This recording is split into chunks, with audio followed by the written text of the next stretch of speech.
So we are going to talk about Hot D. I'm so depressed about this, mostly because House of the Dragon is done For like 2 years. I don't want it to be.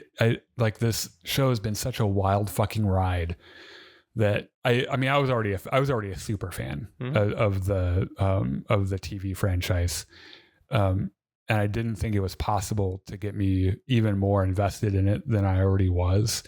And I'll be goddamned if they didn't fucking try their hardest to get me in more. So we're going to start with some spoiler-free stuff. This is going to be House of the Dragon, the season finale, season 2, episode 8, The Queen Who Ever Was. Oh. And let's start with some spoilers, and then I'll do a good spoiler warning. So on its own, this is one of the best episodes in the series so far, I think. Okay.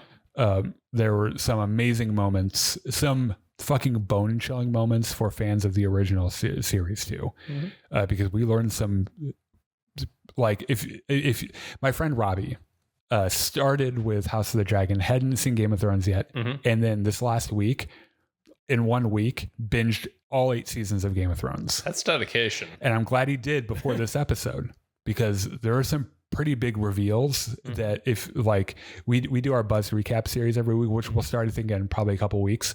I think we're on season 7. Something like that. Like, all I know is Jon Snow just got stabbed. That's the end of season 6, I think. Okay. Yeah. Which, by the way, when that happened, when my friend Robbie was watching it, he got to that and he's like, wait, so how does he live though? It's like, you need to watch the next 2 episodes. So as an episode by itself, I thought it was brilliant and has a couple of my favorite moments in the series. As a season finale, I was a little disappointed.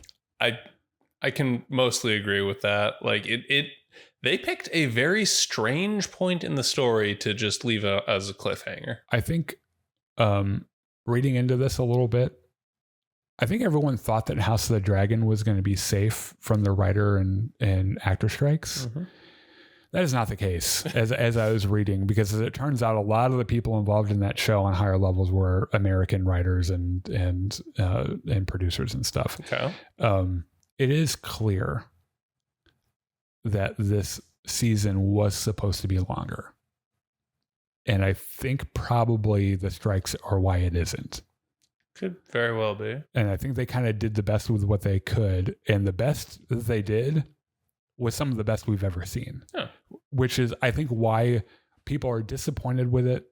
But at the same time, we're like, you've garnered enough goodwill that this next season better be a fucking war to remember. And I think it will be. I really do. Anyone who knows Game of Thrones goes into either a penultimate or finale of the season expecting catastrophe. And that didn't really happen.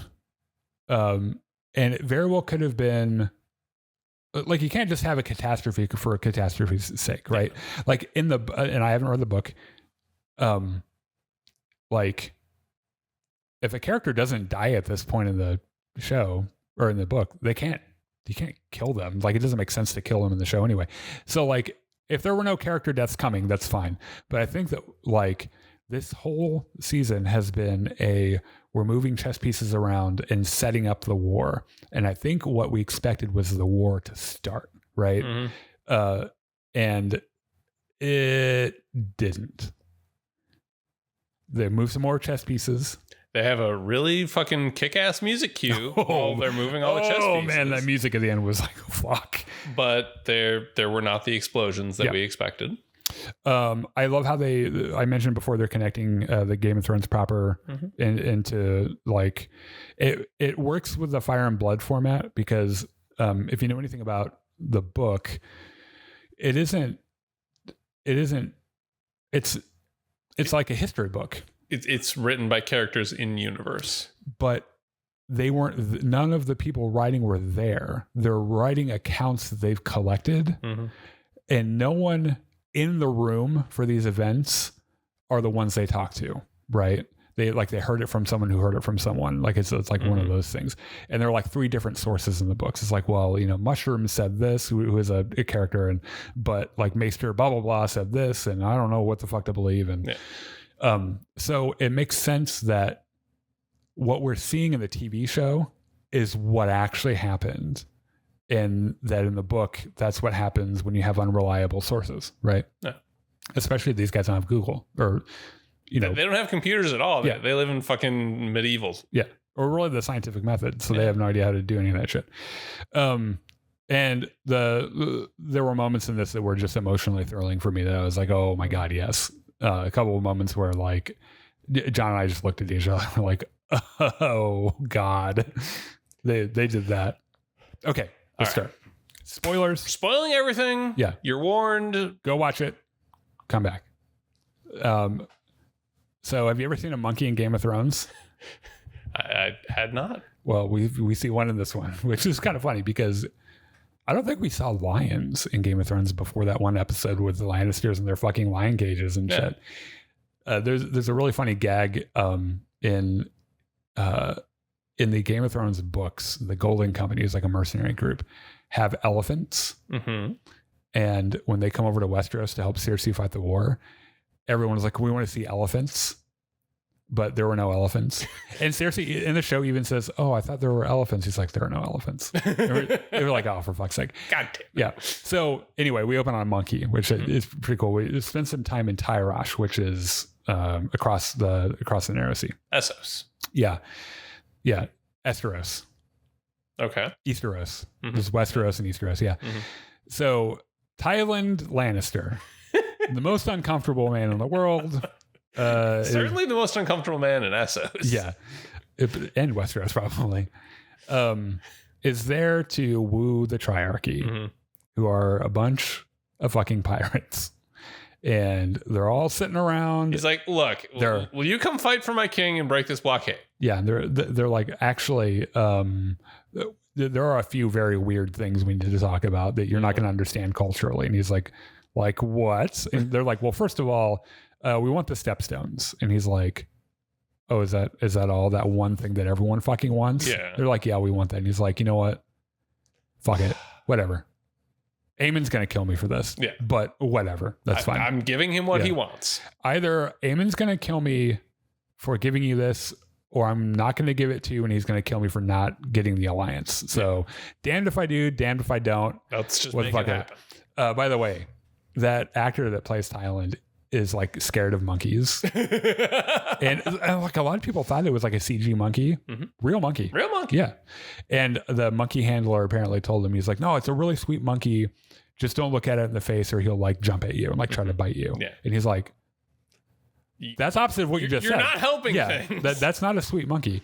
And there was a take where they like, he's like coming up behind him and he heard the monkey wrangler like trying to get him not to like walk over to him. And he's like, please don't come up to me. So yeah, there was a whole thing. So Tywin's like, you know what? Fuck it. You can have the stepstones. And we meet a new character called Sharako Lahar, who in Fire and Blood is male, but in the show, I think is female that presents as male. They introduce him as male. Yeah. But they use male pronouns. Right. So played by Abigail Thorne, former trans YouTuber turned actor, gave a really good fucking performance in this. And this works really well because like Westeros would be the place where like trans people aren't allowed, right? Like your dad would beat that out of you, or send you to the wall or something. So Alabama. Yeah, exactly. Essos. Yeah. They don't give a fuck. Out of the list of things, like probably not very high on the weird shit you would see in Essos. I love this entire Essos sequence because it's like everyone is going out of their way to confuse Tywin Lannister as much as they can. Yeah, and like, calling him by the wrong name. Yeah. Make him as uncomfortable as they can. Just fucking with him. Yeah.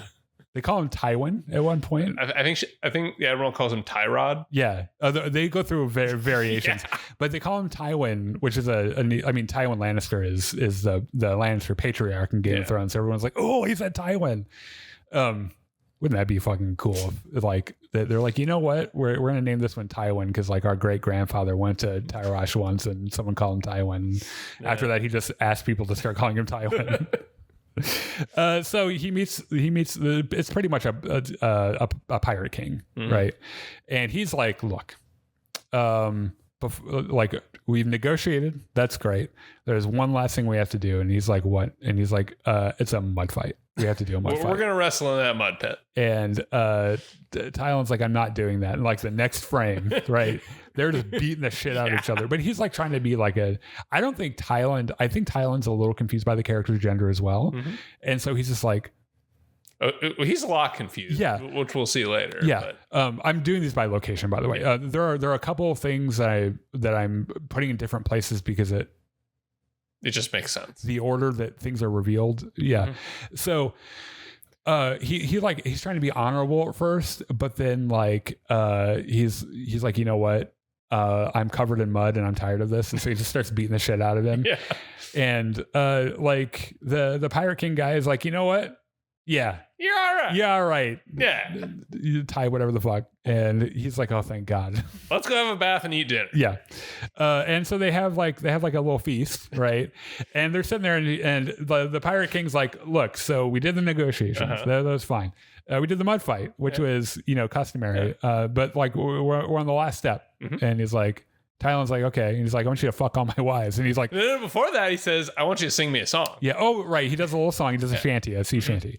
But then he's like, yeah, I want you to fuck all my wives. And he's like, come again? And so the way this scene happens, like the Admiral's sitting there like, you've proven yourself to be a very strong and virile man. And Tylen's like, yeah, very potent sperm, I bet. Admiral's like, I want to have children with you. And Tylen's like, what? Explain if that's possible. You can see the gears turning in his head and like catching and like bursting into flames. Because I think there's a part of him who's like, yeah, I want to fuck you. I really, really would like to fuck you. And then the Admiral says, I want you to fuck my wives. And the gears just like catch even more. Yeah, he's like, hold on, way too many things. How many wives do you have?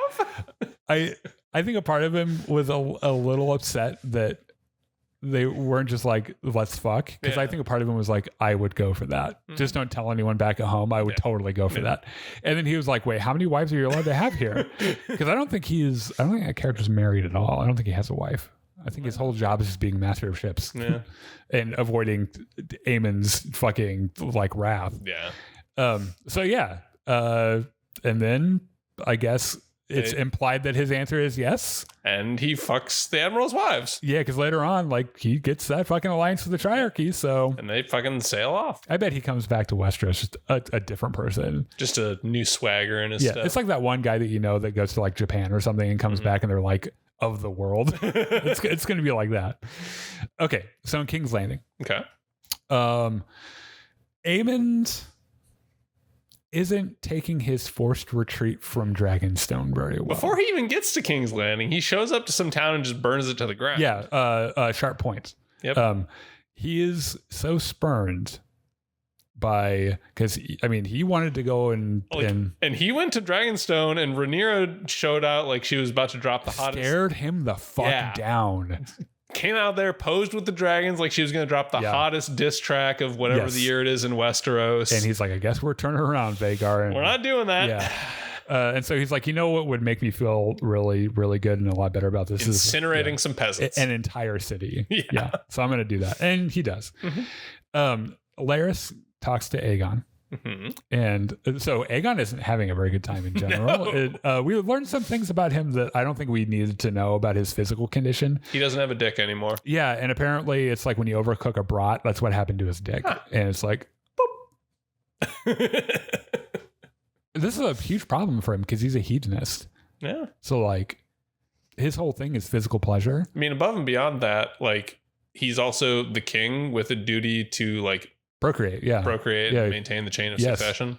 We also, I think we confirmed that Sunfire's dead, his dragon, because he's like, my dick is gone, my dragon is gone, just fucking kill me. Yeah. Right. So I think from what I gather, Sunfire in the books never doesn't die. I think he just can't fly anymore or something. It's kind of sad. Yeah. But like ends up surviving and dying at some later date, I think. But I guess in the show, Sunfire's dead, which is really sad because poor dragons. Mm-hmm. So Laris is like, we need to leave right now. We are leaving. I'm going to explain to you the situation we're in since you're like awake. Yeah. We started this whole thing with us having the biggest dragon the world's seen since Balerion the Black Dread. Mm-hmm. And we had Sunfire and we have Dreamfire, Helena's dragon. And that was a good footing for us, right? Plus we had like all the armies. Right. We were doing pretty well for ourselves. You flew your drunk ass to Rook's Rest, so Sunfire isn't in the picture anymore. And Rhaenyra has like 10 dragons. So I don't want to alarm you. Yeah, and they can fly, which means they can fly their ass over here right now and torch the entire fucking city. And I can tell you, it would probably only take one dragon. I don't know how I know that, but it would take one dragon to destroy this entire city. May or may not happen in 170 years. Yeah. But we need to leave because if that doesn't happen, if they don't come here and just burn everything, your psycho cunt brother is going to kill you. So let's leave. Yes. And Aegon's still like, or you can just fucking kill me. Yeah. And he's like, look, I'm gonna run some nicknames past you. See, Aegon the Cool, Aegon the guy everyone wants to drink with, fucking. And Aegon's like, Aegon's the realm's delight, and he's like, fuck it, yeah, sure, great, yeah, whatever you want, man. Sounds good. Which is funny because that's Rhaenyra. Like Rhaenyra's nickname was always the realm's delight. And you see, like, he's like, yeah, fucking sure. And Aegon has a little smile and he has a little thought to himself where he's like, maybe people will start loving me again. Yeah. And you cut away. So Aemond comes home and he goes and sees Helena in her room because Helena's like the only kid that Alicent loves. Mm-hmm. Alicent's there with her too. Yeah. And Aemond's like, okay, I'm conscripting you into the war. Get on your fucking dragon. Helena, get on the fucking dragon. Yeah. We're going to go burn people. And she's like, but I don't want to burn people. Because she's so precious. Yeah. Right. And she's like, I don't think I will. And Alicent. Aemond's like, I was not fucking asking. Yeah. We're going. Yeah. Like, grabs her wrist. Alicent comes unglued because she's like, I love one kid and it's not you. Yeah. Fuck the fuck off. And Aemond kind of backs off. It's like, okay. Right. And so he leaves, and then like Helena at some point makes a comment about how like she was happier when she wasn't queen. Mm-hmm. And Alicent's like, I know what you fucking mean. Why don't we get the fuck out? Oh, just leave. And Helena's like, where would I go? Like, you know, what would be the point of that? Which, I mean, Helena, sweetie, you have a dragon. Yeah. You can go anywhere you fucking want. Well, that's the thing, is that Helena knows shit that we don't know. Helena knows shit that no one knows. That's true. So her whole, like, what would be the point? It's because she's seen what happens already. Yeah. Like, she knows her own fate. And so Alicent's like, God, you are so fucking difficult. Fine. And then goes and sees Maester Orwyle and is like, I need an Uber somewhere. I can't tell you where. And he's like, okay, this family's so fucking weird, whatever. Yeah. So on Driftmark, Rhaenyra visits Corlys. Mm-hmm. They have a little chat about their perhaps untrustworthy dragon riders. Mm-hmm. And she's like, there's this guy named Ulf. I'm not entirely clear whose side he's going to end up on. He's a huge dick. Yeah. Like Hugh Hammer is kind of hard to read. He seems okay. I'll tell you, your kid Adam, I kind of fucking like him. Yeah. He's really polite and nice and everything. And Corlys is like, look, right now, in this very moment, you could fly your dragons over to King's Landing and end the whole fucking war. We must take, like, we have to capitalize on our advantage right now. Mm-hmm. I'm going to get on this fucking boat. She's like, oh, that's a nice boat. Like, it's the Sea Snake, right? Yeah. And you find out that... He's like, no, actually. Corlys has renamed his ship to the Queen That Never Was. And that was one of those moments where I was just like, Jesus Christ, man. And in the behind the scenes footage, you get a closer look at the boat. And the figurehead at the front of the boat is Rhaenyra holding a crown. Rhaenys? Or yeah, Rhaenys. Sorry, yeah, Rhaenys holding a crown. And you're just like, dude... I didn't need the sappy bullshit that makes me cry. Get the fuck out of here with this. I miss Rhaenys. Yeah. Apparently there was a there was a deleted scene where they find her body. And I'm like, I'm glad we didn't have to see that. But just a heart-wrenching moment from Corlys, who was just like, the only thing that ever mattered to him was Rhaenys, you know, and now that she's gone, he's like, I don't even know what the fuck I'm going to do. So Corlys does vouch for Adam. He's like, I mean, unofficially, he's my kid. So like, you know, he can't be that bad. Yeah, kid's all right. So he talks to Alan. Like they're about to set out, and Alan comes up, and Corlys is like, "Hey, why are you such a dick to me?" and Alan's like, "You know what? I'm not having this conversation." He turns around and then he stops, and you can see he's like, "Nope, this is being said." And he turns around and he fucking. Corlys is like, "I'm just trying to help you, man." Yeah. And Alan's like, "Let me tell you." Yeah. I grew up not knowing my father. Yeah, that word help, when he said help, you could do like, he's like, oh man. Like, I knew you were my father, but you were never around. And like, I had to fucking scrounge through the market to get the thinnest, little, teeny, shittiest piece of fish just to not go hungry. Yeah. And now you want to help me. Yeah. Now that I'm actually useful to you. All of your heirs are dead. Your wife is dead. Now I'm important to you. You need to shut the fuck up. And Alan or Corlys tries to like dismiss him. He's like, no, fucking get out of here. It's like, no, I'm gonna finish what I'm saying, and then I will leave on my terms. Yeah. And Corlys is left on the dock just to think about it. It's like, shit, that did not go how I expected. It's like, Corlys, the words you're looking for are "I'm sorry." I guarantee you, like, so Adam is, I think, hungry to prove himself to his father. Alan clearly has a chip on his shoulder, and I bet a lot of it would be diffused with an apology. Just say, "I'm sorry. I didn't realize what the product of my actions would be. Like, the way that we live is fucked up, and yes, I should have been more attentive to the fact that, of course, there would be children running around if I'm cheating on my wife, you know, which I should not have done in the first place. Yeah. I'm sorry." I bet you Alan would be like, all right, let's get on the fucking boat. You know? Maybe not immediately. Yeah. I think it would go a long way with him. You know, I think that he obviously has some kind of respect for him because he pulled his mostly dead ass out of the water when they were fighting the Stepstones. So like, you know, okay. At Harrenhal. Ah, yes. Okay. So Daemon has his army now. A whole fucking army. Yep. The Riverlords are like, okay, you kill that guy who raped and pillaged our lands. We're good. Yeah. We'll bring our guys down. Oscar says that we can be in your war. So we're going to be in your war now. And he's very busy getting the place in order because he's got like a spring in his step too. Cause like there are people everywhere and he's like, oh, I get like 30,000 people. This is fucking great. So Rhaenyra's emissary, you might remember in one of the previous episodes, she sends Alfred Broom to just like go over there, figure out what the fuck he's doing and like, and call me back. Yes. So he shows up and they go to the Godswood. Now, before he says a fucking word to Daemon, there's a voice, a whisper in the air that says traitor. And Alfred Broom is like, the fuck was that? And Daemon's like, dude. The trees do that. Don't worry about it. Welcome to Harrenhal.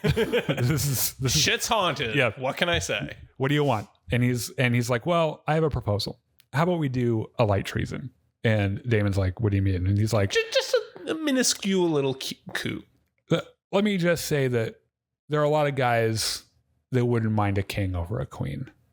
And Daemon gives him this look like, oh, for fuck's sake. Actually, he says, he's like, I would not have painted you as a turncloak. That's interesting. And he doesn't answer him. He just leaves, right? He just turns around and he's like, this is way too many things happening on this fucking island. Please leave me alone. So, from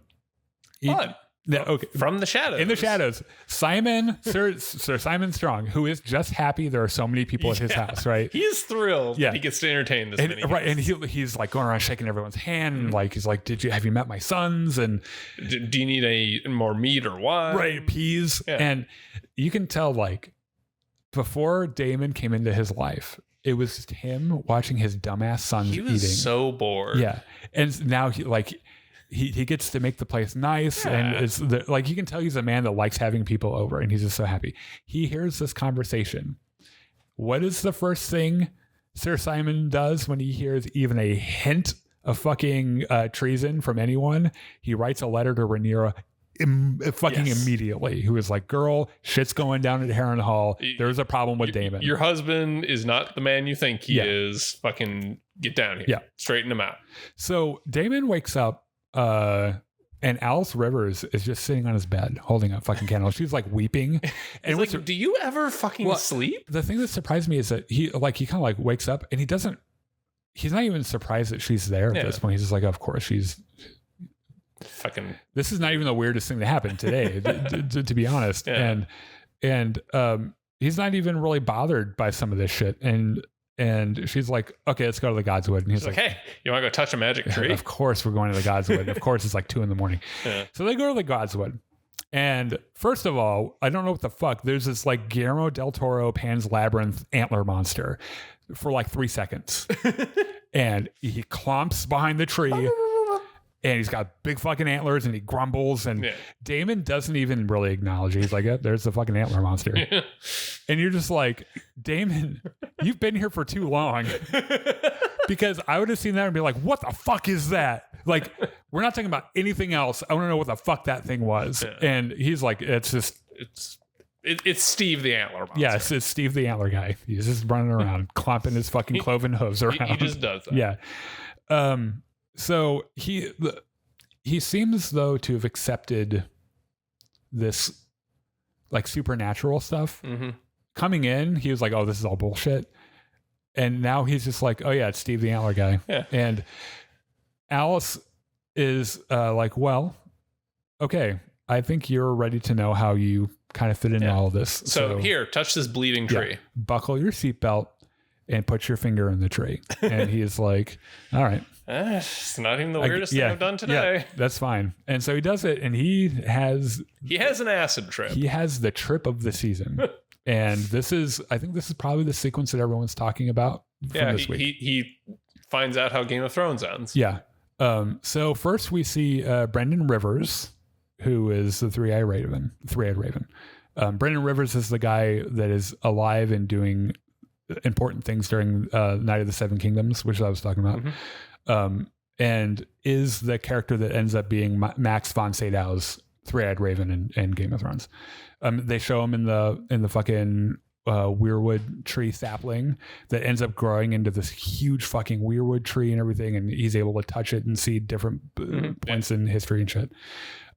Which one of the things we see is a White Walker with a bunch of his fucking dead zombie buddies with him. And that alone, I think probably Damon was like, "Oh, what the fuck is that?" Like Steve the antler monster, one thing. What the fuck is that? There's another shot of dead dragons everywhere. I didn't recognize any of them. Like it wasn't. Thank God it wasn't like Caraxes or something, because I probably would have died. And then there's like another shot of like just a bunch of dead guys everywhere. Yeah. There's a shot of Daemon sinking into water. I think this is probably this is how he dies kind of a thing. Yeah. In the first season of Game of Thrones, there was this recurring motive of this red comet in the sky that all the superstitious people were like, "Oh, it's the return of magic to the world." And it just happened to coincide with the birth of Dany's dragons. So we see the comet. We see Dany's petrified dragon eggs. And then we see Daenerys fucking Targaryen from that moment in season 1 where she walks into Khal Drogo's funeral pyre with just, with her fucking eggs. Mm-hmm. The next morning, naked as fuck because all of her fucking clothes burned off with little baby dragons crawling all over her. And like, of course they didn't get Emilia Clarke for it, but like, you, like it's Daenerys and you're like, you're just like, oh my God, this is the shit I showed up for. Right. Yeah. There is a shot of adult Rhaenyra, which, by the way, I think it's the first time in any of his hallucinations he's seen Rhaenyra as an adult, sitting on the Iron Throne, and looking like she belongs there. And this whole thing ends. Fucking Daemon turns her. He hears a voice and he turns around and he's looking at Helena, and she's pretty much like, "Look, now you know the full story and you know your part in it." Mm-hmm. You're welcome. And it cuts to Helena speaking to him from King's Landing in real time. Oh. Which is insane. Like, can she do this to anybody? Can she show up to anyone and be like, anyone near a weirwood tree? Anyone who touches the magic LSD tree, I guess. Yeah. And she's just kind of talking into the wind. Mm-hmm. And Aemon shows up and he tries to convince her again. Like, hey, you want to jump on your dragon? Go burn some peasants? Have you reconsidered the burning people thing? And she's like, no, I have not reconsidered the burning people thing. She's like, if I say no, are you going to burn me like you burned Aegon? And he's like, that's propaganda. That's a lie. You can't prove that happened. Yeah. That's a lie. And she's like, it's not a lie. I fucking saw you do it. And he's like, how? But anyway, no, it's a lie. And he threatens to kill her. Mm-hmm. And she's like, it wouldn't really change anything. You're still going to fucking die. Yeah. And he's like, oh, okay. Jesus, Helena is so weird. God, you are my least favorite sibling. Yeah. And my other sibling is Aegon. Yeah.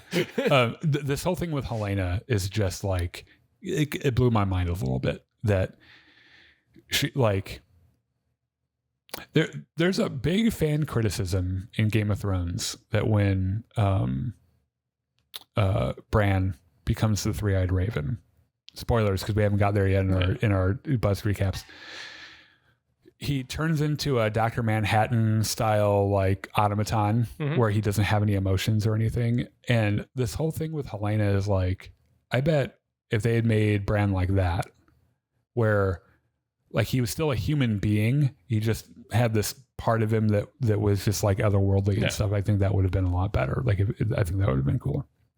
So we talked about Simon spying on Broom, immediately sends a letter to Rhaenyra.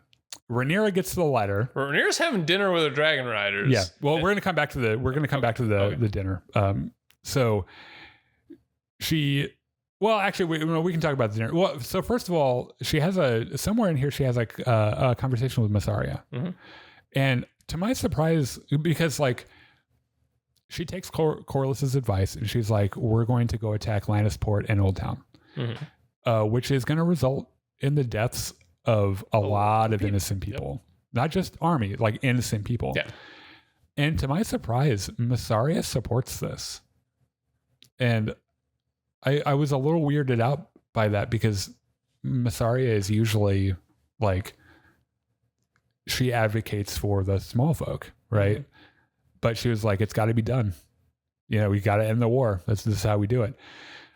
And I appreciate that Rhaenyra is grappling with this, that she she's having a hard time with it. She has dinner with her dragon riders. So like, first of all, Jacaerys and Ulf don't get along. Okay. Ulf gets along with Jacaerys just fine. Jacaerys does not get along with Ulf. And he walks in, Ulf's got he's sitting in the queen's seat and he's got his feet up on the fucking table and shit. This isn't the dinner scene, but it's like their first meeting. Yeah. And Ulf is so happy to see Jacaerys. Yeah. And he's like, he tries to grab his hair. Long lost cousin or whatever the fuck. He's like, look at how fucking black your hair. And he's like, whoosh, stop it. It's like, you do not touch me. Yeah. Because we know Jace's insecurities. Yes. Which is, if everyone has a nuke, why is my nuke special? Pretty much. And he straight up threatens to kill Ulf and feed him to the fucking dogs. And Ulf doesn't care. He's like, you're still really cool. I don't give a fuck. So they have dinner. Ulf is behaving like he's in a King's Landing in his bar with his buddies. Give me more wine, more birds. Yeah, which by the way, everything. He was really, so those are I think pheasants that he was eating. He was really eating them, and in the behind the scenes, they counted like 30 something pheasants that he ate that day. Jesus. Yes. And like Adam the actor plays Adam was talking about how like he's been in scenes where people eat stuff, and so he knew every time he had to eat, he like cut off like a piece of a raspberry or something and eat something like really small. And the guy who plays Ulf is just down there like chomping down these pheasants like it was his fucking I don't know, maybe he's like. Maybe it was like maybe he's just really hungry. Like method acting or something. Yeah. He keeps calling for more. He's like, get those fucking birds over here and shit. And at one point, Rhaenyra's like, excuse me. If you all ride dragons for me, I'll make you knights, but knights have decent table manners. Yeah. And Ulf's like, well, I'll have the decent table manners when you make me a knight. How about that? And Rhaenyra is like, okay, I need you, but I really don't like you. I'm not sure if she doesn't like him. I don't think she knows how to handle him, because she's like, I could have Cyrax eat this man, but he's got Silverwing now. Yeah. Which, by the way, all of us talking about Silverwing now, like they've known each other for decades. Yeah. Where he's like, let's go. Fucking me and Silverwing, we'll fuck Vhagar right up the ass. Yeah. Like, I tell you what, like Silverwing is into shit like that. Like, we'll just fly right in like we always do. And Rhaenyra's like, you guys have known each other for 6 hours. You have flown this dragon like once, and you almost died, by the way. Like, you have no idea how close to death you were that entire time. Yeah. So she gets the letter, right? Mm-hmm. The Simon, please come, things might be going badly things. Yes. She grabs Adam, which I think pisses Jace off a little bit. And it's not, Rhaenyra's not trying to slight her son. Rhaenyra's thinking, Luke died on his dragon. I'm not having that happen to Jace. And so she's like, at the same time, I need backup because Daemon has a dragon. Yeah. I might need two. Yes. Also, Sea Smoke is bigger than Vermax's. And so she's like, Adam, I'd be all right if you died. Come with me. And so they fly the fuck over to Harrenhal. And and Simon is on the fucking steps. He's like, oh my God. My queen. This is the fucking queen. The queen is here. I didn't realize you're coming yourself. Like, but this is the happiest day of my life. This is an extremely dangerous building. Don't go in any of the rooms. Go to the one spot where everyone is. This whole thing might collapse. So you're very unsafe here. Yeah.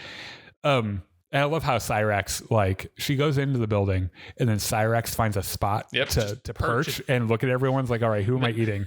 And they're all like, well. So when they fly in, by the way, when Rhaenyra and Adam fly in, it's just so funny to see all the normal people. Yeah, they all freak the fuck out. Every time any of the normal people see a dragon in any fucking any context, they're just like, ah! And they just like start running around like their hair's on fire. I mean, for all they know, the dragons are vengeful gods. I get it. I would be the same way. It just cracks me the fuck up every time. They're just like one guy like throws his sword and just like starts running, right?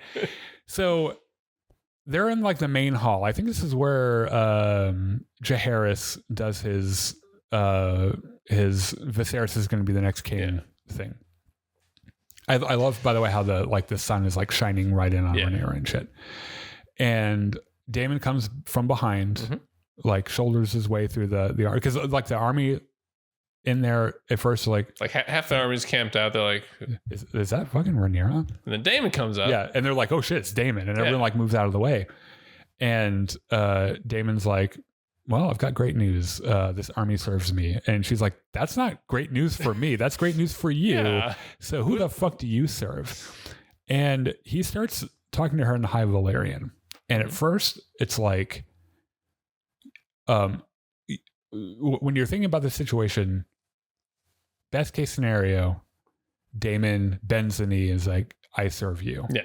Doesn't start speaking High Valyrian and like, like he's about to preamble like I'm about to be king thing, but that's not what happens. So he starts speaking to her in High Valyrian, and this is like one of the dialogues I actually wrote down. I said, the world is not what we thought it was. The war is just beginning, and I will not be the oh well, hold on, that's the wrong movie. Winter is coming. I saw it. And Daemon reveals that he now knows about the Song of Ice and Fire. And he bends the knee. And Rhaenyra is just like, well, first of all, good thing that you know, because I've only been able to tell one person, and it's been killing me not to tell everyone. Yeah. And he by the way, when he bends the knee, Simon in the background is literally like yes. Everyone's happy. This is so great. By the way, Broom is in the fucking group of soldiers is starting to look real worried. Because he's like, oh yeah, I definitely floated treason earlier, so that in Valyrian, Rhaenyra says, "Leave me again at your peril," and Daemon says, "I could not. I have tried." And it was at this point where I was like, how the fuck did the writers of this show get me to care so much about this toxic ass relationship? Because in that moment, I'm like, they're perfect. They're both perfect. They've done no fucking wrong. I love both of them. And he fucking, he draws Dark Sister and does the King in the North thing. Yep. You know, which by the way, historically doesn't end well for the person they're cheering for. They did it for Rob. He died. They did it for John. He died. He came back later, but like usually like it isn't, you know, it's a cool thing in the moment, but later on you're like, oh man. So this is that one of those scenes where from beginning to finish, I was like, this is beautifully acted, beautifully written. I love these characters so much. And it's just that moment where you're like, Damon made the right choice. Yeah. Damon has always been devoted to Rhaenyra in his weird, fucked up way. Yeah. But he realizes the danger and realizes that it isn't just a danger they have to figure out how to deal with. It is the danger. It is the world-ending fucking apocalypse. Nothing is more dangerous than this. And he's like, I have to play my part. Otherwise, everyone's fucked, right? And it's like one of the more selfless. We're not used to seeing Damon do selfless things. Yeah. But like that vision scared the shit out of him. And it's just like, good for you, man. Scared straight. Yeah. So in the Crownlands, Gwaine, Alicent's brother, sees Kristen like huffing Alicent's boob cloth. Fucking pulls his sword. Yeah. He's like, you fucking son of a bitch. Yeah. He's like, you're on the Kingsguard. That's not allowed. And that's my fucking sister. And Kristen Cole's like, dude, everyone in the Kingsguard fucks. Like, I don't know what to tell you. Yeah. Men are terrible. Women are terrible.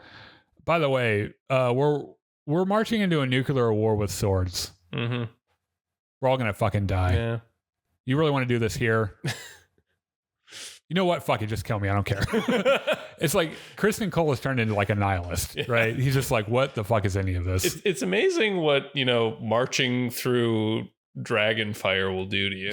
Yeah, like he's still walking around wide-eyed, like, what the fuck did I just see? Gwaine is like, that's pretty fucking grim, dude. Yeah. This is also one of the best performances of the like one of the best scenes of the show too. Yeah. Like I know that Kristen Cole's actor has been getting a lot of shit for playing a character beautifully, by the way. Like you're mad at him for being a great fucking actor. He like, you still hate him. You still hate the character at the end of the day, but like, wow, what a performance from him. Just a few lines and his like, this sense of inevitability that they're all gonna fucking die, and he's like, what does any of it mean? Like, who the fuck cares? Like, if this were a different genre, like Kristen Cole would be smoking a cigarette while saying all this, and then Gwaine would sit down next to him and light up his own cigarette, while they're just like contemplating the pointlessness of everything. So back at Dragonstone, I think this was after the dinner, I can't remember, but Rhaenyra is informed that she has a visitor, and she's like, who? And they're like, it's Alicent, and she's like, what the fuck? Is she wearing a nun thing? Because that wouldn't make sense, because we're not in a church. No, she's just wearing green like she does. This scene, I know I go back and forth, because the scene where Rhaenyra sneaks into King's Landing, I love that. And I love the conversation they had. And on one hand, it's like, I now kind of wish that hadn't happened so that this could have happened instead. But I think I like the fact that both of them happened. Yeah. Because I think that even the short time between those two scenes, Alicent has changed so much. Yes. Like the course of her character has changed. And she just comes right out and was like, I was wrong. The course of her character and Rhaenyra's position have changed radically. Yeah, right. Because like Rhaenyra knows that she's on a righteous course, right? She knows she's on a righteous course. She knows she has like double the nuclear arsenal she used to have. Yeah, she can win the war. Yeah. She wins the war tomorrow if she wants, pretty much. And Alicent tells her, like, I misunderstood Viserys, and look what it has done to everyone. I would apologize if I thought that would do any fucking good, but this is my fault. And so Rhaenyra's like, okay, why the fuck are you? Yeah. Rhaenyra doesn't bite at first. Yeah. She's like, first of all, are you holding a knife? Because that, I've already had one person running in here trying to kill me before. Like, Alicent's like, look, I only came here with my one Kingsguard dude. He put his sword down at the gate. Right. Like, I don't have anything. Right. And Alicent's pretty much like, I've got a fucking deal for you. Mm-hmm. I want to go away forever, somewhere where no one that I hate will find me, which is pretty much my kids, except for Helena. I'm bringing Helena with me because she's beautiful. Mm-hmm. Can I just disappear into the sunset? Like, is that a thing you'll let me do? And Rhaenyra's like, no. Like, I get that you're sorry about this, but it's happening. And this is on you.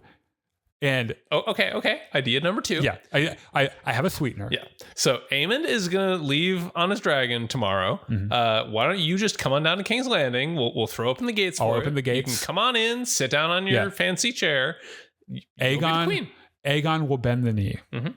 And Rhaenyra's like, you fucking idiot. Rhaenyra's like that's not good enough. That's not how this works. Yeah. Like, I have to kill Aegon to secure my claim. This would have worked in the days after his coronation, but now, sorry, it's not. Bending the knee isn't good enough. Mm-hmm. I've got to have his head. I've got to have a son for a son, and which is a line from the books that people assumed that Daemon told Blood when he told them to go and kill Aemond. Mm-hmm. Hearing Rhaenyra say it was kind of like Jesus. Yeah. Because she's like, you killed you didn't specifically do it, but my son is dead. Your son doesn't get to just walk away from this. And Alicent, actually thinks about this. She thinks about it for 10 or 15 seconds. Yeah. And then agrees. Which it's like, first of all, I totally get it, but you are the worst mother in the world. She really is. Because, she's thinking first of all, Aegon's broken. Yes. Probably would be doing him a favor, but also Aegon's fucking terrible. Mm. So you know what? Yeah. For the good of the kingdom, she even says at one point, I don't care how people think of me. I don't care. Yeah, because Rhaenyra's like, you understand, they will write about you as the villain. And she's like, I don't give a shit. I'll be dead by that time. Yeah. Haters gonna hate. What the fuck ever. Mm-hmm. And Rhaenyra seems a little surprised that Alicent's willing to just sell her son out. Yeah. And they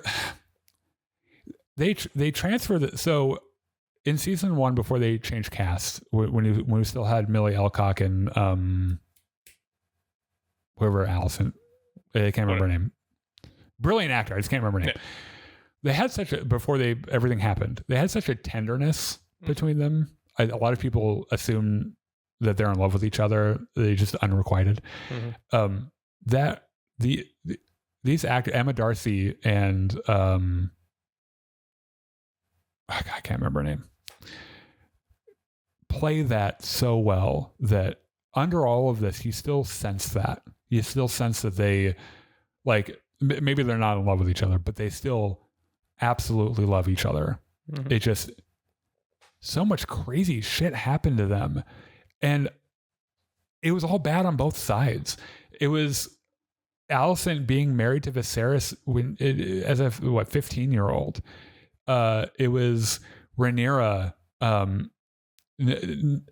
being held to this double standard of not being able to explore her sexuality when all the men were allowed to do it, mm-hmm. and then just doing it anyway, yeah. and then having to having the whole thing with that, and Alicent being turned into a baby factory, and Rhaenyra not wanting to have babies ever, fucking because she her mom died in childbirth and shit. All this crazy, terrible shit that happened to both of them that honestly neither of them deserved. And Alicent's a fucked up person. I don't think it's her fault. It's Otto's fault. The dude's fucking terrible, right? Mm-hmm. And that's why Alicent is the way she is. Otto very deliberately used her to further his own aims. Yeah. And at the end of the day, Alicent is come with me. Let's just fucking go away. We can hop on your dragon, fly away wherever we want. And Rhaenyra's like, Kristen Cole already did this. And no, I'm not going to Essos with you to sell oranges.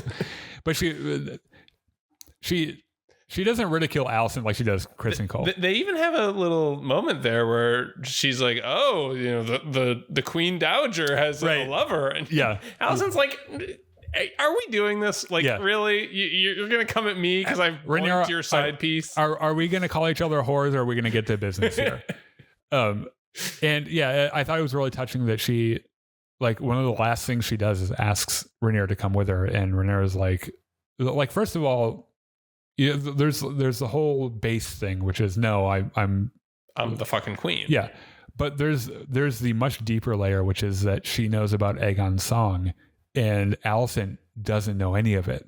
Which, by the way, thank God, because imagine being Alicent, being through everything that you just been through, and knowing that you made this terrible decision that caused a war, and you put a fucking madman on the throne, and then his fucking brother, his even worse brother, and then finding out that there's a prophecy, and all Rhaenyra's trying to do is hold the fucking world together, and you are the one that's trying to wreck that on accident. Like, imagine experiencing that, being like, oh fuck, well, I'm very sorry. My bad. Had I had known, I probably wouldn't have done this. And so Alicent will be allowed to disappear with Helena. Will this actually happen? Probably not. Yeah. But we get a montage of so first of all, hold on. Before we get there, throughout the episode, there are these shots of Rhaena. Oh yeah, just running around, stumbling through the Vale. Fucking, her shoes are falling apart. She's starving to death, freezing, sleeping on the ground. Chris, she sees a dragon. She's like, "Holy shit, a dragon! Come here!" Hold on. She goes over this ridge, and it's Sheep Stealer, like stuffing his face on a fucking sheep. Mm-hmm. And this dragon looks up to her like sheep, mouth full of sheep, and is like, "What's up?" And Rhaena, who is like starving to death, is like, "Are you gonna eat all that fucking sheep?" Sheep Stealer's like, "Yeah, probably." And Sheep Stealer's like, "I can share." And I think this is how they get together. Yeah. She just stumbles. By the way, Sheep Stealer looks fucking like gnarly. Yeah. I can't remember I don't think anyone knows if Sheep Stealer is a boy or a girl, but like that her like wing talons are super, super long, and like it's a big fucking dragon too. And it's just like, you know what? I'm happy for you, Rhaena. I'm glad this happened for you. So all across Westeros, Raymond Jawadi starts one of his famous fucking needle drops, and you know shit's about to go down when he starts just a lone piano thing. Yeah. That's when things start to go fucking crazy. Different characters are suiting up in their dragon armor. You have a fly trying to harass you. Yeah. Fuck off, fly. Get the fuck out of here. Oh, by the way, I have to tell you this, just because we were just talking about Sheep Stealer.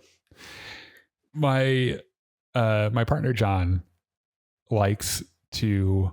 We have a bird feeder outside of our kitchen window that he fills up with bird seed every couple of days. Yes.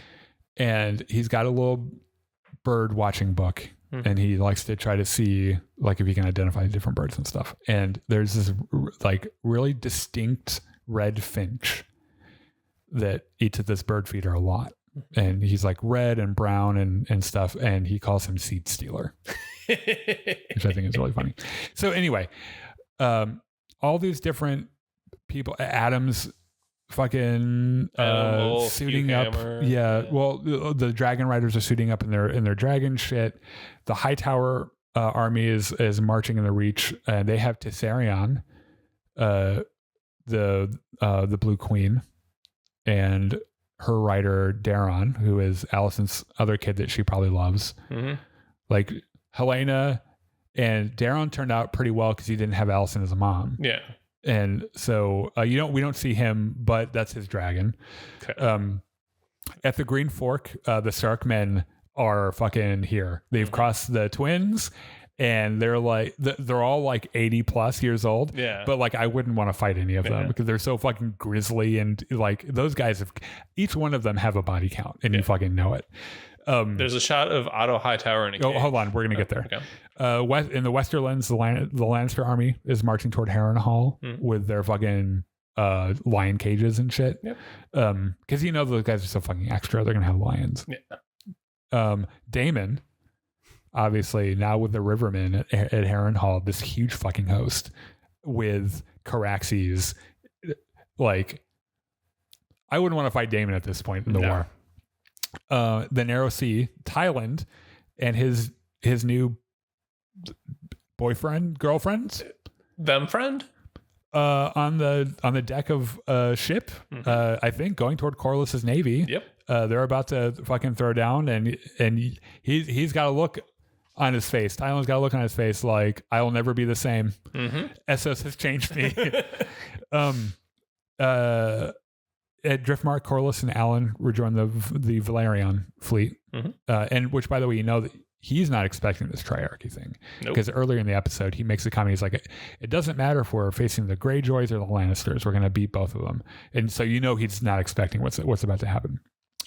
Somewhere unknown, Otto Hightower wakes up in a fucking cell, and everyone's like, well, that's probably why he's not answering letters. That's why we haven't seen him in like 5 episodes. We don't know who's holding him captive. I've seen theories about it being Helena. I don't think it's Larys, because the next shot is Larys and Aegon in a covered fucking wagon going to Essos. Yep. They're just heading out. Yeah. One of the last shots of the show, there are these mirrored shots of Rhaenyra and Alicent looking like it's a shot of Rhaenyra and then a shot of Alicent. They're looking at each other. And then there's a wider shot where Rhaenyra is framed in the scroll storage system, the library, on the bottom little triangle. And Alice, the next shot is Alicent, who is the same size in the frame but is in open country, which is pretty beautiful and poetic. That Rhaenyra is locked in, like this is her thing now. And at least to Alicent, the world's her oyster. Yeah. She can just fucking go. She's getting out. Yeah. And that's how the episode ends. And I think everyone is expecting a battle. It didn't happen. And you know what? Fine. Yeah. I've come to peace with it. I was mad about it the night that I saw it. I'm over it. Give me season 3. I have heard they're doing 2 more seasons. That makes sense. That tracks, I think. It'll be 2 years before we see it. I swear to God, David Zaslav, you lay a fucking finger on House of the Dragon. So help me, Mary, Mother of God. I won't finish it. I don't want Facebook to think that I'm like threatening to kill somebody. We'll just let it go then. Yeah. All right. I think that's going to be the end. You weren't threatening to do anything on tour, Dylan. You were threatening to send them to the Backstreet Boys reunion tour. Yeah. Oh man, I'm going to jail. You forgot probably. about that gag, didn't you? I did a little bit, yeah. All right, so that's the end of our show. Let me make sure real quick that there aren't any stragglers. Yeah. We have a little bit of time here before you have to leave. I have not had a chance to play Star Wars Bounty Hunter. So we're going to fire that up for a little bit before you have to leave here. So you can rejoin us here in about 5 minutes or so. And we'll play through that. It's not a multiplayer game. We'll just pass the thing around. So join us for that. It'll be a lot of fun. Otherwise, thank you for joining us here today. We really appreciate it. And we will see you at the next one. Bye-bye.